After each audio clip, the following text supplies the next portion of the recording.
Pablo ha venido enseñándonos acerca de las inmensas riquezas que tenemos los cristianos, los creyentes, en Jesús. Este libro hemos podido dividirlo en nuestros estudios en las semanas pasadas en dos grandes partes.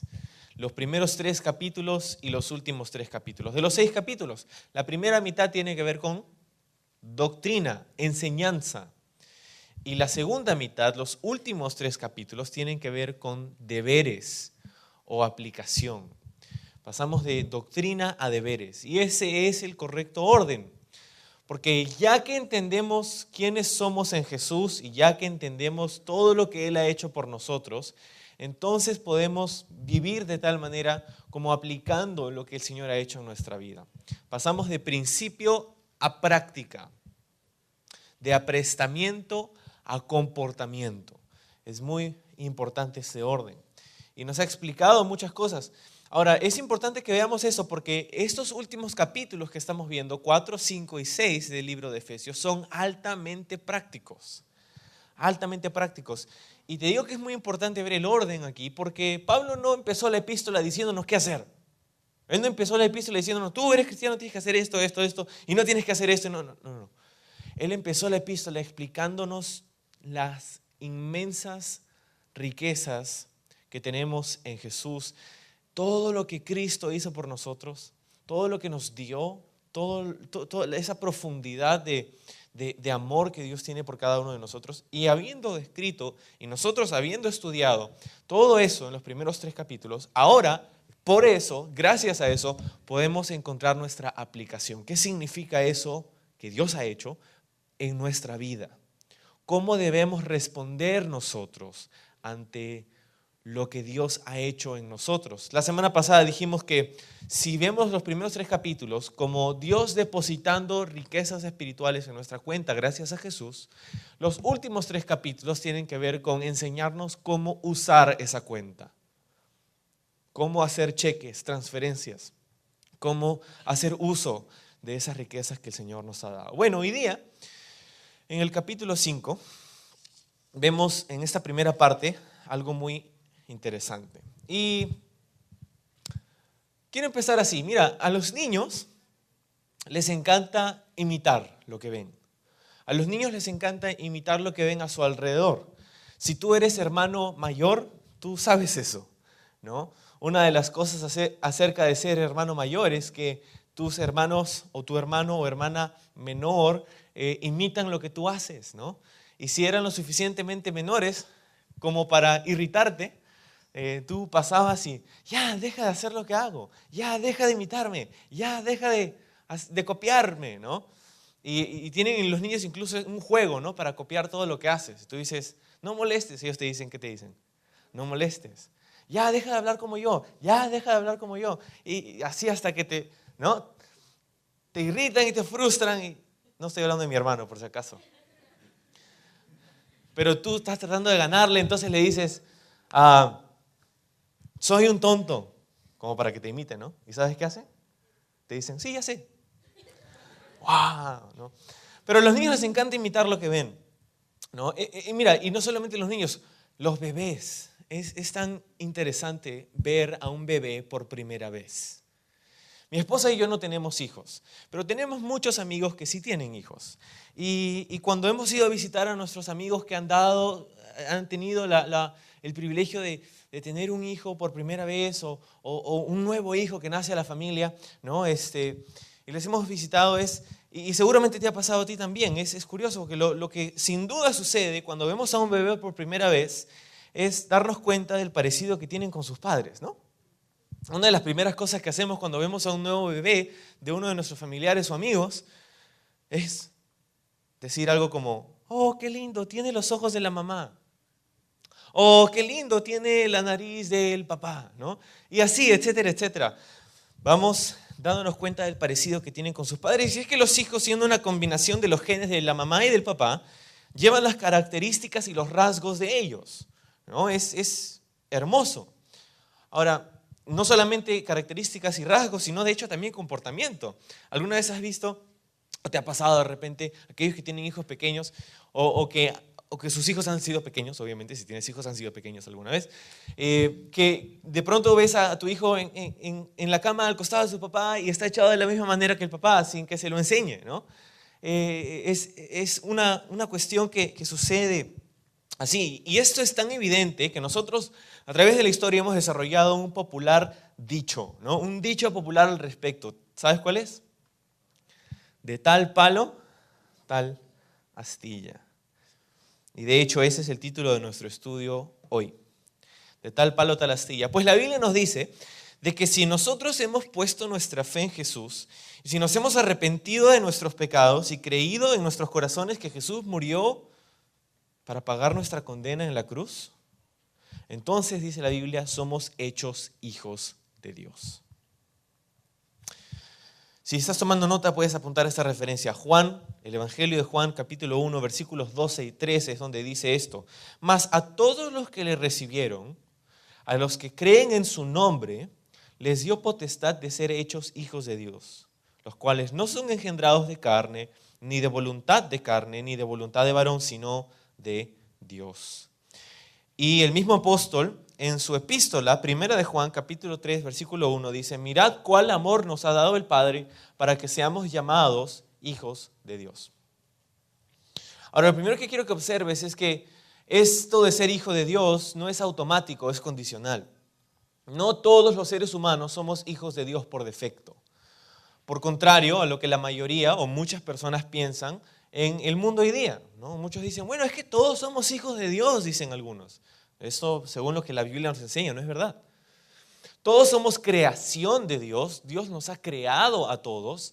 Es más, hemos sido todos los seres humanos, independientemente de sus creencias o conducta, hemos sido creados a la imagen de Dios. Cuando Dios creó al hombre, Adán y Eva dijo, hagamos al hombre a nuestra imagen y semejanza. Dios hablando así consigo mismo, seguramente entre las personas de la Trinidad. Hagamos al hombre a nuestra imagen y semejanza. Y desde la creación del primer hombre y la primera mujer, Adán y Eva, todos los seres humanos tenemos en nuestra vida la imagen de Dios. Teológicamente eso se conoce como el imago Dei, ¿no? Que tenemos la imagen de Dios, que en nuestra configuración como creación de Dios llevamos la imagen o algunas características de Dios, el hecho de que tenemos tres partes, que somos tripartitos, podríamos decir, ¿no? Que tenemos cuerpo, alma y espíritu. Dios es uno y aún en uno hay tres también, Dios Padre, Dios Hijo y Dios Espíritu Santo. Entonces, todos los seres humanos llevamos por defecto la imagen de Dios. Pero lo que ha pasado con nosotros, con cada uno de nosotros, los seres humanos, es que la imagen de Dios ha sido distorsionada en nuestra vida a causa del pecado. El pecado ha distorsionado la imagen de Dios en tu vida, en mi vida. Y eso ha separado, ha cortado nuestra comunicación con Dios.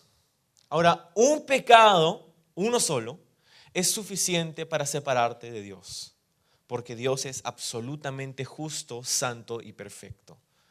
Entonces, un solo pecado es suficiente para separarte por la eternidad de Dios.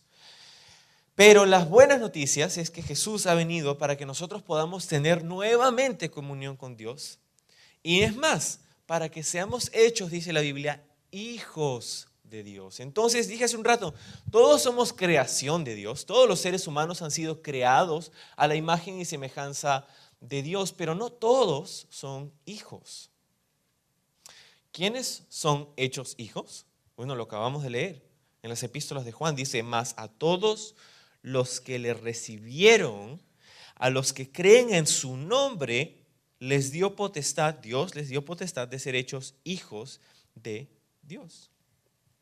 Verás, aquellos de nosotros que hemos conocido nuestra distorsión, hemos conocido nuestro pecado y lo hemos enfrentado y hemos tomado responsabilidad, hemos dicho, Señor, soy un pecador, pero creo que tú eres Salvador y que viniste a morir a una cruz por mis pecados, para restaurarme y hacerme hijos de Dios.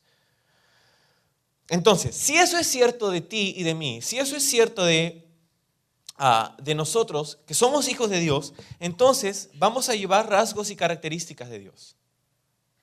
así como lo es con los padres y los hijos, lo mismo es cierto de los hijos de Dios. Si una persona en verdad es hija de Dios, entonces esa persona va a llevar en su vida rasgos, características y comportamientos de Dios en su vida. Oh, qué lindo, podríamos decir. Tiene los ojos del Padre. Oh, qué lindo, tiene el corazón del Padre. O tiene la boca del Padre, las palabras del Padre. Verás, la gente a tu alrededor, si tú en verdad eres un hijo de Dios, podría tener la capacidad, debería tener la capacidad de dar un buen vistazo a tu vida y darse cuenta de que, de hecho, eres hijo de Dios.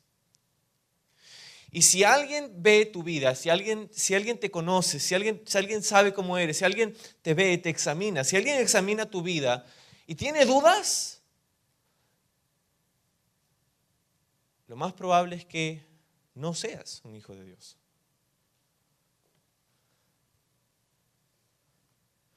Ahora, nosotros, así como los niños, tenemos ejemplos a seguir. Tenemos ejemplos a seguir y consciente o inconscientemente vamos a seguir esos ejemplos. Ahora, la cosa es, ¿qué ejemplo vamos a seguir? Hay muchos ejemplos hoy día los cuales imitar. Y tristemente el día de hoy hay muchos malos ejemplos que los niños están imitando. Con todos estos programas de la televisión, con todas estas cosas que el mundo está tratando de ponerlos. Los niños están imitando. Lo veía esta semana, veía algunos videos en YouTube que algunas personas han subido de personas en diferentes partes de la ciudad, que padres que estaban poniendo a sus hijos en la calle y haciéndoles pasar por un concurso tipo estos concursos de los programas de televisión del día de hoy, ¿no? Y les compran los juegos en miniatura de lo que sale en la televisión y los niños están haciendo eso y están poniendo como su modelo a seguir esas personas que están en la televisión, que de hecho no son un modelo a seguir, son un modelo a evitar. Por lo que vamos a ver más adelante en este mismo pasaje. ¿A quién deberíamos imitar? Bueno, lee el primer versículo conmigo del capítulo 5. Dice, sed pues imitadores de Dios como hijos amados. Sed pues imitadores de Dios como hijos amados, dice ese versículo. ¿A quién deberíamos imitar? Deberíamos tratar de imitar a Dios. La palabra imitar en el griego original es interesante porque es la palabra de donde nosotros sacamos nuestra palabra en español mimo. Mimo. Tú conoces al mimo, ¿no? El que tiene la cara pintada de blanco, una naricita roja y su polo a rayas blanco y negro, que hace así, ¿no? Está siempre en una caja invisible. El mimo es una persona que imita, ¿no? Y esa es la palabra aquí, que tenemos que imitar a Dios. Nuestro modelo a seguir debe ser Dios. Y déjame decirte, Dios es el máximo ejemplo a seguir. Es esta también la razón por la que como padres debemos ser buenos ejemplos para nuestros hijos. Porque déjame decirte, si tú eres padre, y si algún día, si no lo eres, pero algún día lo vas a hacer, déjame decirte esto, los hijos aprenden a imitar las conductas de los padres. Es por eso que lo más importante como padre cristiano o madre cristiana es jamás descuidar nuestra propia relación personal con Jesús. Porque les podemos hablar de Jesús todo el día, pero si no se lo enseñamos, les podemos enseñar de la Biblia todo el día, pero si no lo vivimos ante su vista, jamás lo van a aceptar o creer o querer. Porque si no es cierto en tu vida, ¿por qué tendría que ser cierto para mí? Pero Dios no es así. Hablamos hace un momento del hermano menor que trata de imitar a su hermano o hermana mayor, ¿no? Está tratando de hacer las cosas que hace el hermano.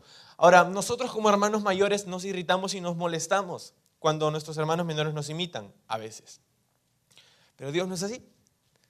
Dios no se irrita ni se frustra cuando tú tratas de imitarlo a Él. De hecho, Él se agrada, se complace, no hay nada mejor para Él de ver que sus hijos lo imitan a Él. ¿Por qué? Porque Él es perfecto.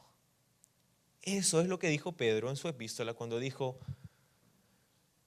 Dios a través de Él, sed perfectos como yo también soy perfecto. Fíjate, aquí en este primer versículo Dios nos está diciendo clarísimo de que nuestro ejemplo a seguir no debe ser la persona a mi costado o a mi alrededor. Hay muchas personas que se desaniman de ser cristiano o ser un seguidor de Jesús porque han visto malos ejemplos en personas que dicen ser cristianas. Hay muchas personas que dejan de venir a la iglesia porque, entre comillas, hay muchos hipócritas en la iglesia. Ahora, si eso es lo que piensas, o si eso es lo que una persona piensa, a mí me gustaría decirle, bueno, siempre hay espacio para uno más. Y es que Jesús nunca nos dijo que sigamos a sus seguidores. Jesús nos dijo que lo sigamos a Él. Nosotros somos seres humanos, tenemos defectos, pecados, vamos a fallar, vamos a errar, vamos a meter la pata. Pero eso no debería desanimarme de seguir a Jesús. ¿Por qué? Porque mis ojos deberían estar puestos en Él, no en sus seguidores, en Dios, no en sus siervos. Esto no es una excusa, obviamente, ni una justificación para ninguna persona, pero si la única razón por la que te desanimaste de venir a la iglesia o de seguir a Jesús es porque viste el mal testimonio de una persona que se hacía llamar cristiana, déjame decirte, quizás es tiempo de que veas a Jesús y no a la persona. Que sigas el ejemplo de Jesús, tal cual nos dice aquí, que seamos imitadores de Dios como hijos amados, como hijos amados. Y hoy día vamos a ver tres cosas. ¿Cómo Dios espera que nosotros lo imitemos? Hoy día en el pasaje en que vamos a estudiar ahora, vamos a ver tres maneras en cómo Dios quiere que nosotros lo imitemos. La primera de ellas es amor. Si estás tomando nota, el punto número 1 sería camina en amor. Mira conmigo el versículo 2. Dice, y andad en amor, como también Cristo nos amó y se entregó a sí mismo por nosotros, ofrenda y sacrificio a Dios en olor fragante. Pero fornicación y toda inmundicia o avaricia, ni aun se mencione entre vosotros como conviene a santos. Vamos a hacer una pausa ahí. El versículo 2 dice, andad en amor. Camina en amor. Ahora, esto sería algo fácil de hacer si es que terminara el versículo ahí, ¿no? Anda en amor. Oh, ok, claro. ¿Por qué sería fácil? Pues porque todos tenemos diferentes versiones de lo que creemos que significa amor. Pero aquí nos da la definición del amor que debiéramos imitar, y es ahí donde se complican un poco las cosas. Mira, dice el versículo 2, y andad de amor como también Cristo nos amó. O sea, el amor que Dios espera que nosotros imitemos no es la definición que cada uno puede tener del amor, es la definición que Dios da del amor. El amor de Cristo. El amor de Cristo. ¿Y cuál es el amor de Cristo? Bueno, aquí dice que el amor de Cristo hizo que Él se entregue a sí mismo por nosotros. Dice, Cristo nos amó y se entregó a sí mismo por nosotros. La clase de amor que está hablando Pablo aquí, la clase de amor que nosotros debemos imitar y debemos practicar en nuestra vida, es un amor sacrificial, incondicional. De hecho, en griego se tuvo que usar una palabra nueva para poder describir este tipo de amor, y la palabra era ágape. Ágape. En griego hay 4 palabras para definir un concepto diferente de amor. Un amor familiar, un amor fraternal, un amor erótico y finalmente un amor como el de Dios, un amor sacrificial. Ese es el amor de Dios.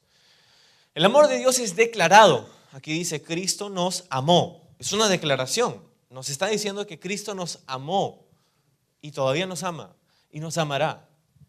Pablo dice en su epístola a los Romanos, capítulo 8, ¿qué nos puede separar del amor de Dios? Nada. Y va a mencionar una lista de cosas. Nada nos puede separar del amor de Dios. Nada nos puede separar del amor de Dios. Y eso es lo que necesitamos escuchar quizá esta mañana. Porque muchos de nosotros quizá hemos fallado, hemos pecado, quizás has venido aquí por primera vez o estás visitando y sabes, estás dudando de que si Dios te ama o no y que no entiendo todo esto. Mira, Dios te ama, no hay nada que te pueda separar del amor de Dios, solo tú puedes removerte de ese lugar. El amor de Dios es como esa ducha, esa lluvia que cae, ¿no? Pero solo tú puedes moverte y hacerte a un lado para que no te caiga. Pero Dios te ama y nada te puede separar de su amor. El amor de Dios, el amor de Cristo es un amor declarado, pero también es un amor demostrado. Es un amor declarado y es un amor demostrado. ¿Por qué? Porque mira, dice, Cristo nos amó y se entregó a sí mismo por nosotros. Nos dijo que nos amaba, pero también nos mostró que nos amaba. Ese es el tipo de amor de Cristo.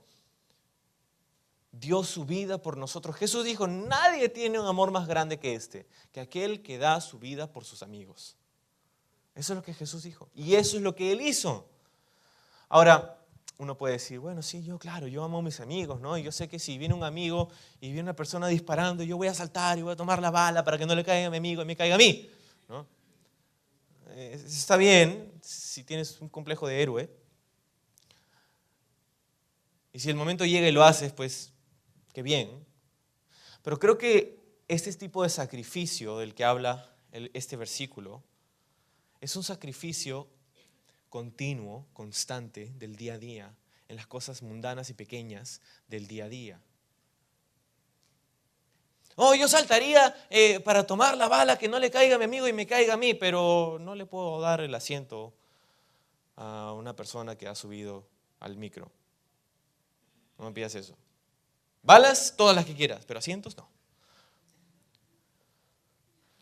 Es un amor constante, continuo, sacrificial. Dice el final del versículo 2, ofrenda y sacrificio a Dios en olor fragante. Y estas dos palabras, ofrenda y sacrificio, nos hablan acerca de algo que sucedía en el Antiguo Testamento. Eran ofrenda y sacrificio. Son dos cosas que tenían que ver en el Antiguo Testamento con ese concepto de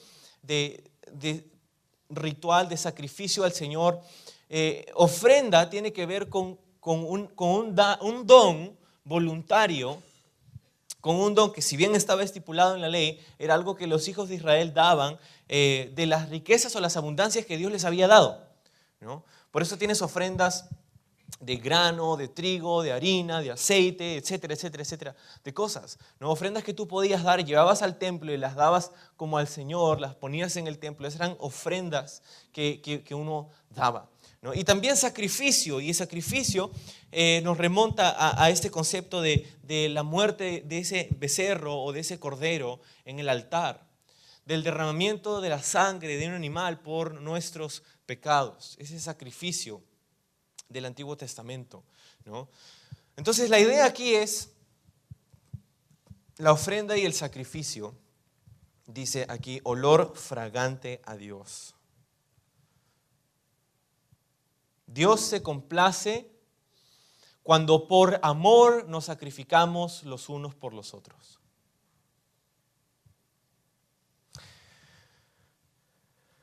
Andad en amor. Entonces, ya que describió qué cosa es el amor, ahora va a describirnos qué cosa no es el amor, a partir del versículo 3. Dice, pero fornicación. Y aquí va a describir algunas cosas. Y alguno dice, pero ¿cómo? No entiendo por qué hace un paralelo entre el amor de Cristo y la fornicación. ¿Qué tiene que ver? Bueno, tiene mucho que ver. ¿Por qué? Porque hoy día hay muchas personas que piensan que la fornicación es amor, pero aquí la Biblia claramente nos dice que no lo es. ¿Por qué? Porque, bueno, nos acaba de describir lo que es el amor y después en el versículo 3 viene una palabra de contraste que es la conjunción pero. Eso significa que es un contraste con lo que acaba de decir. Y luego menciona la palabra fornicación. Entonces, si hacemos la ecuación, ahí estamos entendiendo que fornicación no es amor. Oh, pero hoy día vemos en las películas y vemos en las series y la fornicación es como glorificada en los medios de comunicación. No solamente en los medios de comunicación, la gente piensa, bueno, es una muestra de amor y los enamorados, ¿no? Están ahí mi amor, si tú me amas, ¿no? Y la fornicación no es verdadero amor, es un amor egoísta, es un amor a uno mismo. ¿Qué cosa es fornicación? Bueno, la palabra fornicación viene de la palabra griega porneio o porneia, ¿no? Y esa es la palabra de donde nosotros sacamos nuestra palabra, por ejemplo, pornografía. Y básicamente lo que fornicación significa es todo acto sexual con una persona que no es mi cónyuge. Eso es fornicación, en grandes rasgos. Todo acto sexual con una persona que no es mi marido o mi esposa.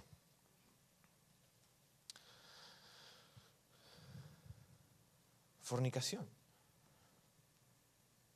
Así que es triste cuando hay cristianas, mujeres, jóvenes, y se enamoran de un hombre que no es cristiano. Ay, es tan lindo. Y pasan unos meses y él no siendo cristiano, teniendo un completo concepto, completamente distinto concepto de lo que es amor. Comienza a incitar a esa mujer para tener relaciones sexuales con él. Ahora, si estás con una persona que te incita a tener relaciones sexuales y no están casados, déjame decirte, esa persona no te ama. Esa persona se ama a sí mismo. ¿Por qué? Porque lo que le interesa es su satisfacción y gratificación sexual, no tu bienestar, no tu santidad o tu pureza. No está dispuesto a esperar por ti, no está dispuesto a respetarte, no está dispuesto a valorarte y esperar hasta que puedan estar juntos en el vínculo del matrimonio. Y si esa es su actitud hoy día, ¿qué te hace pensar que es un buen material para el matrimonio esa persona? Si su actitud hoy día es, te amo, pero dame lo que quiero, así te puedo ensuciar, ¿qué te hace pensar que esa persona va a ser un buen esposo? Que si hoy día hace todo lo que quiere para ganar lo que quiere, ¿qué te hace pensar que eso va a ser diferente cuando estén casados? Sino que ahora su objeto de atención no vas a ser tú, sino va a ser otra persona. Porque a ti ya te tuvo. Entonces, fornicación no es amor. En la Biblia tenemos un ejemplo de esto en el Antiguo Testamento, donde había una persona que estaba enamorado de su hermana. Era increíble, ¿no? Y estaba completamente ofuscado por este sentimiento, esta emoción, y quiso estar con su hermana y le engañó y quiso estar con ella y fue terrible. Y tuvo relaciones sexuales con ella y después dice que la aborreció. Y dice, y el odio con que aborreció a su hermana, Tamar se llamaba ella, fue mayor del amor con que la amó. Es terrible. Fornicación. Luego dice inmundicia. Toda inmundicia. Inmundicia tiene que ver con cualquier cosa que nos contamina. Inmundicia está en todas partes, en todas las áreas. Inmundicia no solamente habla de un contexto sexual, pero de todas las áreas de nuestra vida. Inmundicia, algo que te ensucia. O avaricia, y avaricia es un deseo que te consume por algo que no tienes. Fornicación, inmundicia y avaricia.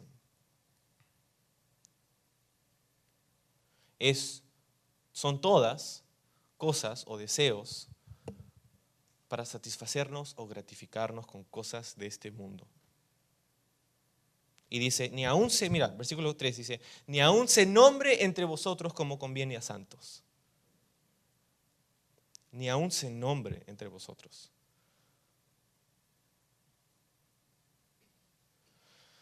Al final del versículo 3 dice, como conviene a santos. Conviene a santos. ¿Sabes que hay un estilo de vida que no te conviene? Hay cosas que no te convienen.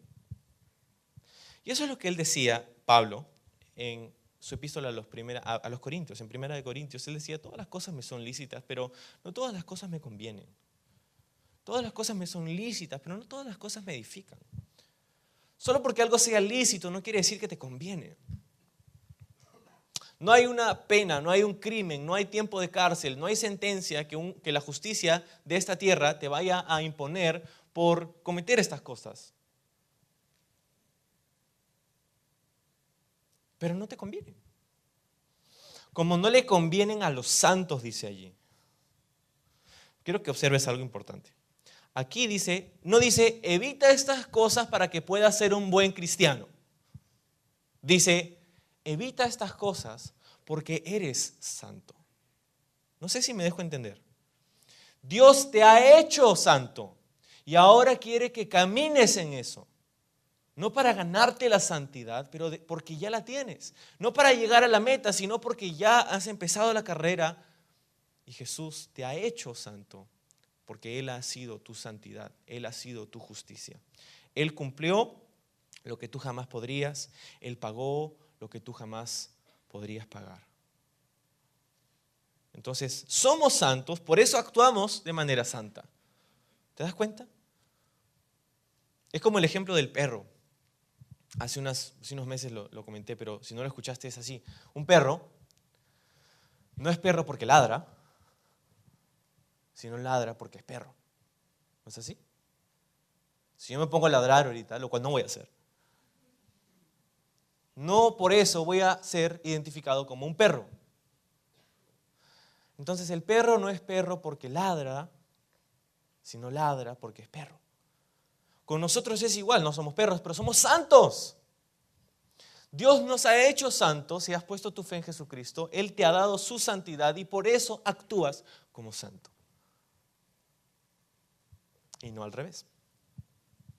Versículo 4 dice, ni palabras deshonestas, ni necedades, ni truhanerías que no convienen, sino antes bien acciones de gracias.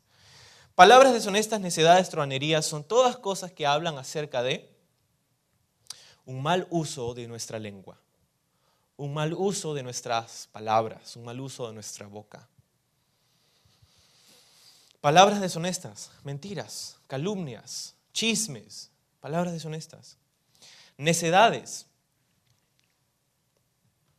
cosas necias que decimos sin sentido, sin el propósito de edificar, son cosas necias. Truhanerías es una palabra que nosotros no usamos ni entendemos, pero básicamente significa esta palabra, son gestos obscenos que hacemos con nuestras palabras o con nuestros actos. Gestos obscenos, son esos chistes de doble sentido, esas cosas que son tan común en el ambiente laboral, en la universidad, en el colegio, con personas que no son cristianas y tristemente algunas que se dicen ser cristianas. Y esto no debe ser parte, dice, no conviene, dice, versículo 4, no conviene, sino antes bien acciones de gracias, dice. Acciones de gracias. Un hijo de Dios es agradecido. Y tú dices, ok, yo soy un hijo de Dios, pero en este momento no puedo dar gracias, porque mira lo que está pasando en mi vida. ¿Cómo puedo dar gracias por algo terrible que me está pasando? La muerte de un familiar, el despido del trabajo, el embargo de tus cosas, las deudas, no sé. ¿Cómo puedo dar gracias por esto tan terrible que me está pasando? Es que si tú eres un hijo de Dios, te vas a dar cuenta de que todas las cosas, dice la Biblia, obran para bien a los que aman a Dios y son llamados de acuerdo a sus propósitos. Todas las cosas obran para bien.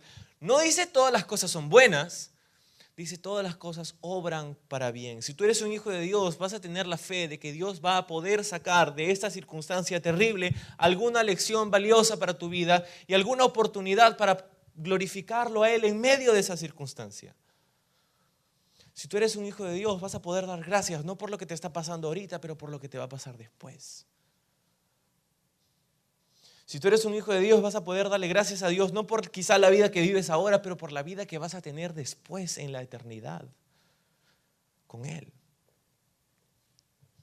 Entonces, a la luz de eso, nosotros podemos dar gracias por todo, en todo. Versículo 5. Porque sabéis esto. Lee conmigo el versículo 5. Dice, porque sabéis esto, que ningún fornicario o inmundo o avaro, que es idólatra, tiene herencia en el reino de Cristo y de Dios. ¡Wow! ¡Qué versículo! Porque sabes esto, y es curioso porque Pablo dice así, ¿no? Porque sabes esto, asumiendo que los cristianos en Éfeso sabían. Ahora, yo no quiero asumir eso, porque hay muchos que no lo saben. Hay muchos que se dicen ser creyentes, cristianos, pero no saben esto. ¿Qué cosa? Dice que ningún fornicario o inmundo o avaro, que es idólatra, tiene herencia en el reino de Cristo y de Dios.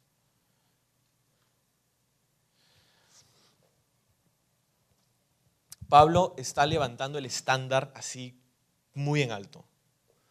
El estándar es Jesús. Ahora, si tú lees esto, mira, quiero decirte que no significa esto primero.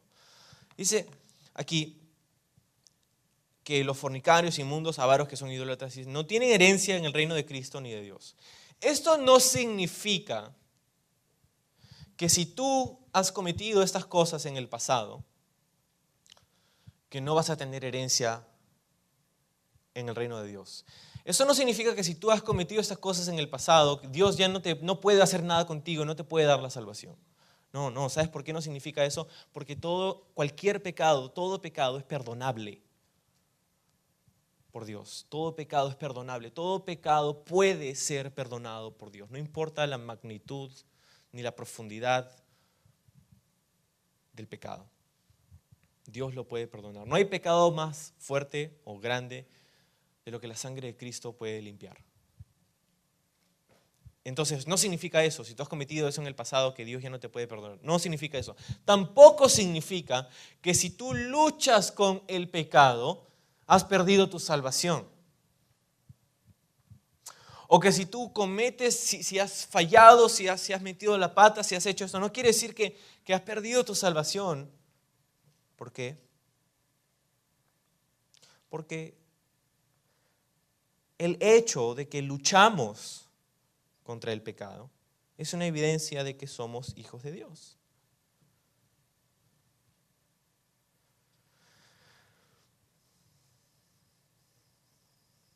No podemos pensar que porque hemos sido hechos santos, de pronto va a llegar el día en que vamos a alcanzar la perfección sin pecado aquí en la tierra. Ninguno de nosotros va a poder alcanzar de este lado de la eternidad la perfección sin pecado. Y han habido vientos de doctrinas a través del tiempo en la iglesia, de personas que se han puesto a decir, no, pero entonces si tú eres un cristiano en verdad, no vas a pecar jamás como yo. No vas a pecar nunca como yo. Yo ya no peco. Y así, han habido personas que obviamente eso no es lo que yo pienso ni digo, es un ejemplo, ¿no? Hay personas que dicen así, ¿no? Que yo ya no peco, el pecado ya para mí no existe, ¿no? Ya Jesús me sanó, me limpió, yo ya soy perfecto. No. De este lado de la eternidad no vamos a alcanzar la perfección. Vamos a estar en una lucha en contra del pecado. Pero esa lucha no es motivo de condenación.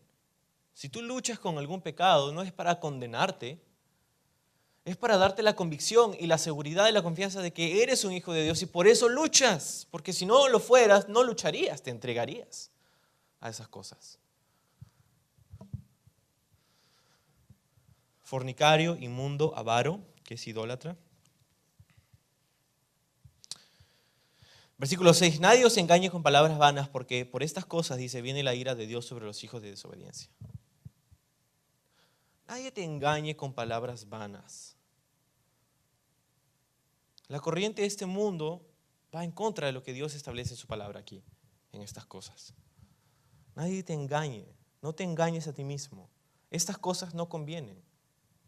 Y cuando participas de estas cosas, y cuando estas cosas son el estilo de tu vida, entonces vas a tener sobre tu vida la ira de Dios. Ahora, la ira de Dios tiene dos contextos. Uno es el de pasar las consecuencias de nuestra desobediencia, y el otro es la ira que está siendo acumulada en la presencia de Dios para ser derramada en un tiempo que se conoce como la gran tribulación.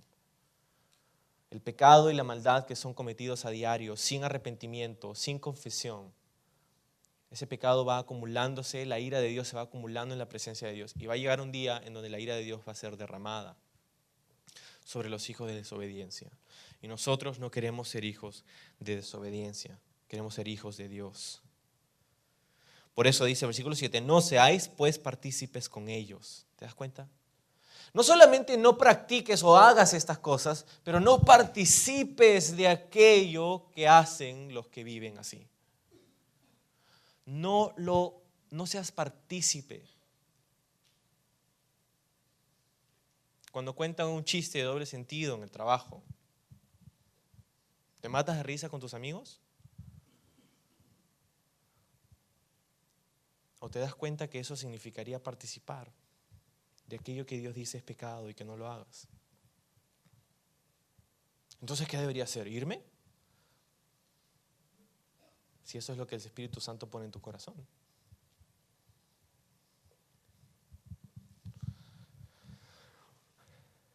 Ojo, aquí Pablo está hablando acerca del pecado que nos destruye, el pecado que nos condena, el pecado que nos aparta de Dios, el pecado que trae consecuencias nefastas a nuestra vida, pero no necesariamente está hablando de personas. Algunos piensan, bueno, entonces yo no puedo tener nada que ver con estas cosas, así que jamás voy a tener un amigo mundano. Eso no es lo que Dios quiere decir aquí, porque Dios quiere que seas luz y quiere que seas sal y quiere que uses esas conexiones que Dios ha permitido que tengas con personas que no conocen a Jesús, para que les hables, para que ellos sepan, para que ellos conozcan y crean en Jesús. Entonces esto no significa voy a odiar a todos esos fornicarios, avaros, inmundos. No. ¿Por qué? Porque Dios los ama. No aprueba de su estilo de vida. Y si no se arrepienten, van a haber severas, muy severas consecuencias para su vida. Pero Dios quiere alcanzarlos, así como te alcanzó a ti y a mí. No seas partícipe con ellos. No significa no les hables del Evangelio. Significa no participes de su pecado.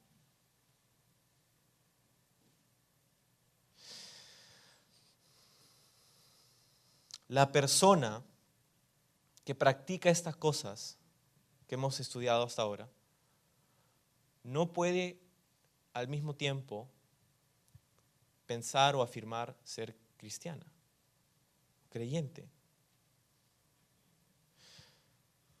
La persona que vive un estilo de vida definido por estas cosas que hemos visto aquí, avaricia, idolatría, fornicación, inmundicia, palabras deshonestas, truhanerías, etc.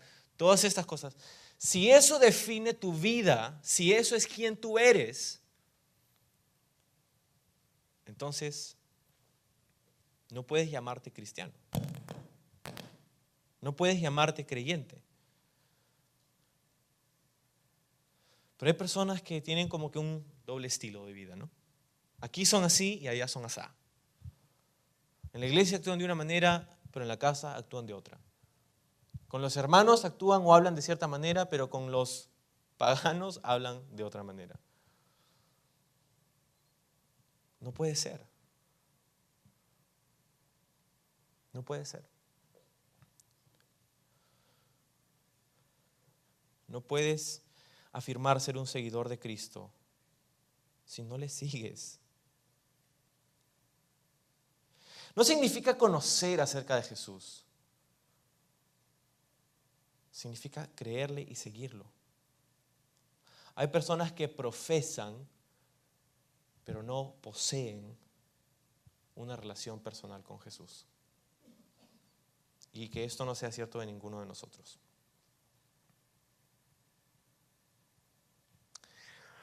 Gálatas 5, 16 al 21 dice: digo pues, andad en el Espíritu y no satisfagáis los deseos de la carne, porque el deseo de la carne es contra el Espíritu y el del Espíritu es contra la carne, y estos se oponen entre sí para que no hagáis lo que quisieres.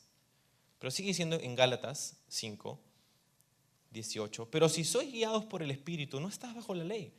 Y manifiestas son las obras de la carne, que son adulterio, fornicación, inmundicia, lascivia, idolatría, hechicerías, enemistades, pleitos, celos, iras, contiendas, disensiones, herejías, envidias, homicidios, borracheras, orgías y cosas semejantes a estas. Fíjate, la lista no es exhaustiva. Acerca de las cuales os amonesto, como ya los he dicho antes, que los que practican tales cosas no heredarán el reino de Dios. Y ahí está la palabra clave: los que practican estas cosas. Si tú puedes pecar y no te importa, no te molesta, no te da remordimiento, no te incomoda, entonces no eres un hijo de Dios. Si tú puedes pecar sin que te cause el menor remordimiento, sin que te moleste en absoluto, entonces no eres un hijo de Dios.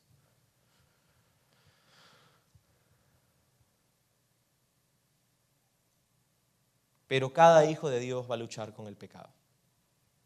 Vamos a luchar con el pecado. Van a haber ocasiones en donde vamos a caer. Pero lo odiamos. Odiamos el pecado. Odiamos cuando caemos. Odiamos cuando fallamos. Y nos levantamos, confesamos nuestro pecado, nos arrepentimos y continuamos caminando con el Señor. Continuamos creyendo en sus promesas. Continuamos teniendo comunión con Él, porque Jesús ha perdonado cada uno de nuestros pecados.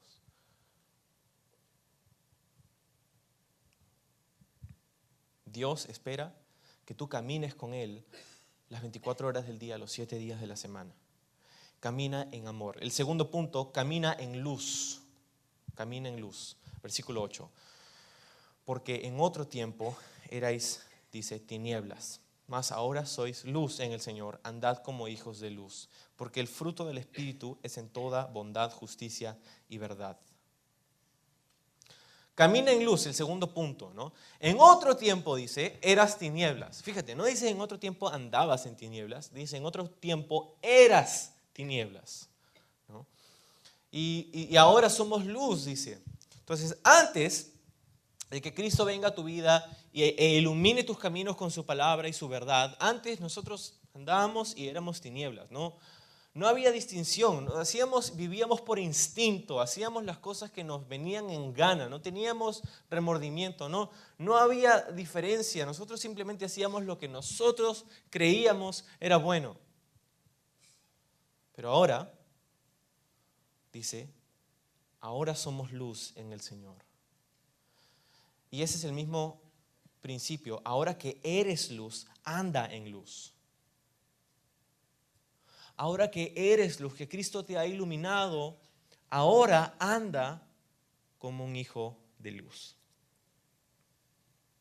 Dice, porque el fruto del Espíritu es en toda bondad, justicia y verdad. Ahora, esas son las cosas que caracterizan o deben caracterizar nuestra vida: bondad, justicia y verdad. El fruto del Espíritu en nuestra vida. Versículo 10 dice: comprobando lo que es agradable al Señor. Comprobando lo que es agradable al Señor.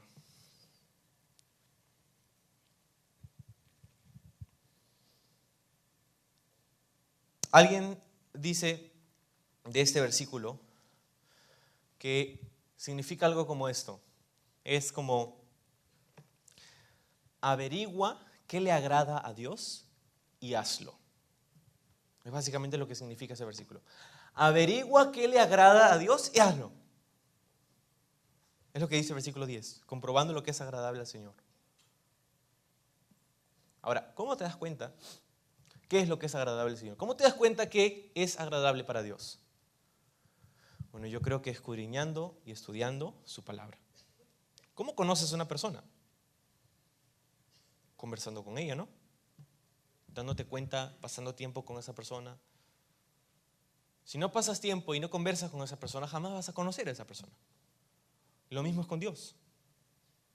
Si no pasamos tiempo con Él y no conversamos con Él y escuchamos de Él a través de su palabra, jamás lo vamos a conocer. 11. Y no participes en las obras infructuosas de las tinieblas, sino más bien reprenderlas. Una vez más, no participes en las obras infructuosas. Significa que no tiene fruto.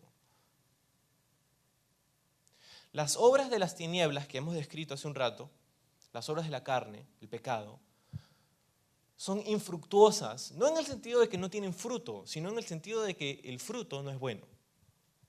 Son infructuosas, no tienen un buen fruto en nuestra vida. El resultado de practicar el pecado no es bueno.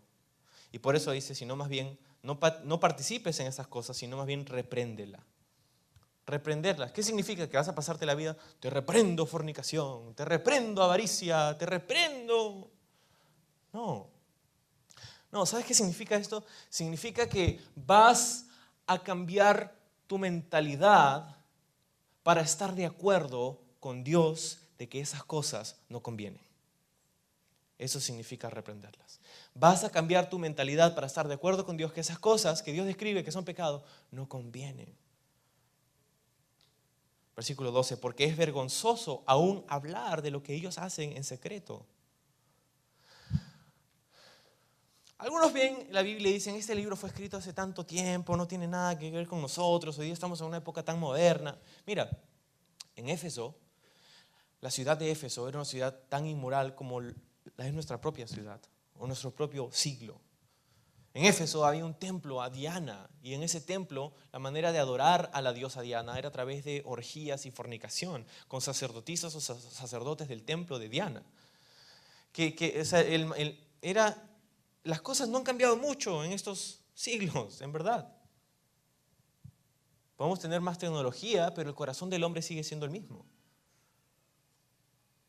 Entonces, es vergonzoso, dice, aún hablar de lo que ellos hacen en secreto. 13. Mas todas las cosas, cuando son puestas en evidencia por la luz, son hechas manifiestas, porque la luz es lo que lo manifiesta todo. Por lo cual dice, despiértate tú que duermes, y levántate de los muertos y te alumbrará Cristo. Este es un versículo para ti, el versículo 14. Despiértate tú que duermes. Así que si hay alguien que está durmiendo a tu costado, dale un codazo así. Mira, dale un codazo y lee el versículo 14.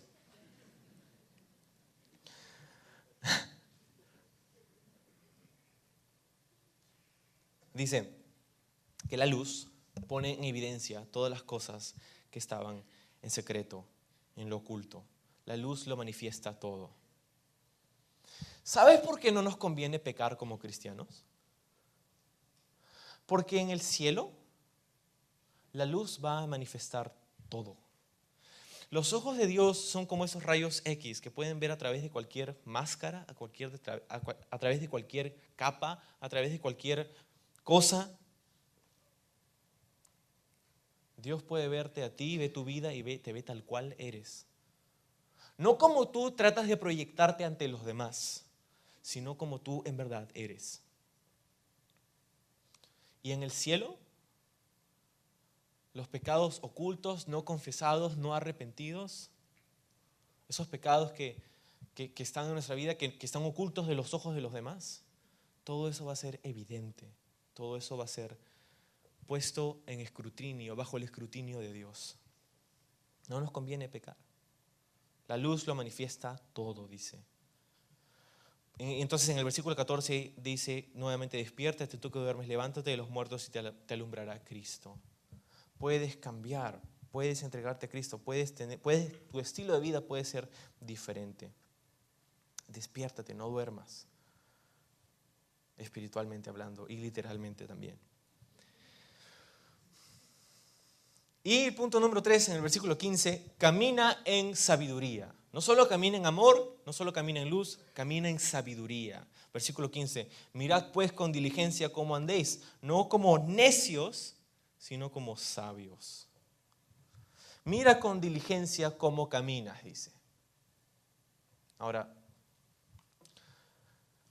Hace tiempo estábamos con unos amigos caminando en la calle y estábamos caminando en la vereda y de pronto una persona estaba, no sé, en ese tiempo todavía no habían los smartphones así, pero estábamos caminando y no sé qué estaba viendo esta persona, estaba sacando de sus bolsillos, no sé, estaba caminando y de pronto no se dio cuenta que había un poste delante de esa persona. Y la persona caminó y se dio con el poste, ¿no? Ahí, ¿por qué? Porque no se dio cuenta cómo estaba caminando. No se dio cuenta por dónde andaba. Y sabes, hay cristianos que caminan así. Hay un gran poste del pecado ahí. Pero camino. Están viendo su smartphone, chateando. Y de pronto se dan con el poste del pecado, les duele, les queda un chinchón. Hay consecuencias. ¿Por qué? Porque no caminaron con diligencia. ¿Qué significa caminar con diligencia tal como dice el versículo 15? Diligencia literalmente significa la precisión que es el resultado del cuidado. Si estás tomando nota puedes apuntar eso. Diligencia es la precisión que es el resultado del cuidado. Caminamos en sabiduría, caminamos estratégicamente, dándonos cuenta del pecado que nos asedia. Caminemos no como necios, sino como sabios. Versículo 16, aprovechando bien el tiempo porque los días son malos. ¿Aprovechas bien el tiempo? Ahora, esto no significa aprovechar el tiempo solamente cumpliendo con tus metas y objetivos, ¿no? Aprovechando bien el tiempo no significa solamente ten una carrera y estudia y prepárate. No. Aprovechando bien el tiempo, según lo que dice aquí, al final del versículo dice, porque los días son malos. Eso nos da el contexto para interpretar lo que significa. Y eso entonces nos dice que debemos aprovechar todas las oportunidades que el Señor nos da para compartir con aquellos que no conocen a Jesús. Porque los días son malos. Porque llegará el momento en donde los corazones de ellos estarán cerrados, no escucharán la voz del Evangelio, no escucharán la voz del Espíritu Santo. Los días son malos, aprovecha el tiempo, aprovecha las oportunidades que Dios te da para compartir de Él, para glorificarle, en todo. No solamente cuando sales a evangelizar, pero cuando sales a trabajar, cuando sales a estudiar, cuando sales de tu casa, cuando estás en tu casa, en todo tiempo. 17. Por tanto, no seáis insensatos, sino entendidos de cuál sea la voluntad del Señor. No sé si te das cuenta en el versículo 17, pero dice que tú y yo podemos conocer la voluntad de Dios. Sé entendido de cuál es la voluntad de Dios. Ahora, si esto no fuera posible, Pablo no nos lo diría. Algunas personas dicen, no, pero yo ¿cómo puedo conocer la voluntad de Dios? Es tan difícil, no sé qué Dios quiere para mí. Aquí dice que puedes conocer la voluntad de Dios. Pero hay personas que se pasan tratando de conocer la voluntad de Dios esperando señales y señas, ¿no? Están esperando que en el cielo aparezca un mensaje que un avión ha escrito, ¿no? Cásate con esa persona. O no sé, ¿no? Están esperando un mensaje sobrenatural, que Dios les hable a través de la tostada, no sé, que la sopa de letras de pronto salga una oración, ¿no? No sé qué están esperando, pero ¿cómo podemos comprobar la voluntad de Dios? ¿Cómo podemos conocer la voluntad del Señor? Bueno, si ves Romanos 12 dice lo siguiente en el versículo 1 y 2. Os ruego, hermanos, por las misericordias de Dios, que presentéis vuestros cuerpos en sacrificio vivo, santo y agradable a Dios, que es vuestro culto racional. No os conforméis a este siglo, sino transformaos por medio de la renovación de vuestro entendimiento, para que comprobéis cuál sea la buena voluntad de Dios agradable y perfecta. ¿Cómo conocemos la voluntad de Dios? Este es el secreto. Mientras caminas con Él. Mientras camines con Él, vas a ir comprobando y dándote cuenta cuál es su voluntad para tu vida. Si tú me hubieras dicho que la voluntad de Dios para mi vida durante ese tiempo era ser pastor de Calvary Chapel Lima hace, 5 años, no te hubiera creído, me hubiera reído.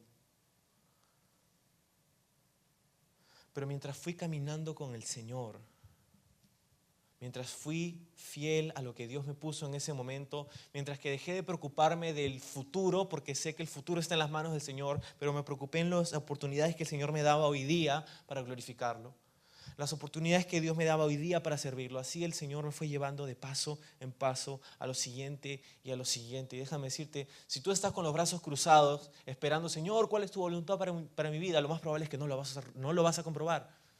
¿Por qué? Porque se trata de caminar con Él. En lo que sea que el Señor te ha puesto hoy día, en donde sea que el Señor te ha puesto ahora, séle fiel en eso. Busca glorificarlo a Él ahora, en esas oportunidades que el Señor te ha dado el día de hoy. Y mientras haces eso, vas a ir comprobando cuál es su voluntad. Versículo 18, no os embriaguéis con vino, en lo cual hay disolución, antes bien sean llenos del Espíritu Santo. Este es un contraste. El contraste de ser lleno con el Espíritu y ser lleno con alcohol. ¿No? Es un contraste, ¿no? No os embriaguéis con vino, en lo cual hay disolución. Cuando se trata de las bebidas alcohólicas, la Biblia no nos dice en ningún lugar que tomar una copa de vino o tomar una bebida alcohólica es pecado. Pero sí nos dice que estar borracho es pecado. Entonces la borrachera es pecado. El tomar alcohol moderadamente no lo es. Ahora, esto no se trata de explicarnos el punto teológico acerca del alcohol. Esto se trata de hacer una comparación entre el ser embriagado con alcohol y estar lleno del Espíritu Santo, que de hecho son cosas completamente opuestas. Pero tienen algunas similitudes también. ¿Sabes por qué? Porque ¿qué decimos de una persona que está borracha? Que está bajo la influencia. Que está bajo la influencia, ¿no? Una persona que está embriagada, una persona que está ebria, está bajo la influencia del alcohol. Y eso es malo para esa persona en el sentido que tantas cosas suceden cuando una persona está borracha, ¿no? Está ebria. Sus sentidos son distorsionados, su conciencia, su dominio propio. Y una persona, por eso, no lees el teléfono a una persona borracha, ¿no? Y cosas así, ¿no? Entonces, está bajo la influencia porque el alcohol toma más y más control de ti. De hecho, tú se lo diste con cada trago que tomaste. De la misma manera, debemos estar bajo la influencia, no del alcohol, pero del Espíritu Santo. Y eso no significa que el Espíritu Santo nos va a controlar, pero quiere decir que nosotros le vamos a dar las riendas de nuestra vida para estar bajo la influencia del Espíritu de Dios en todas las áreas de nuestra vida. No os embriaguéis con alcohol, con vino, dice, en lo que hay disipación. ¿Qué cosa hay disolución? ¿Disolución qué cosa es eso? Disolución, cuando las cosas se disipan, ¿no? Un comentarista dijo de esto, ¿no? Las tres grandes disipaciones del alcohol, ¿no? Hay tres cosas que se disipan cuando bebes, ¿no?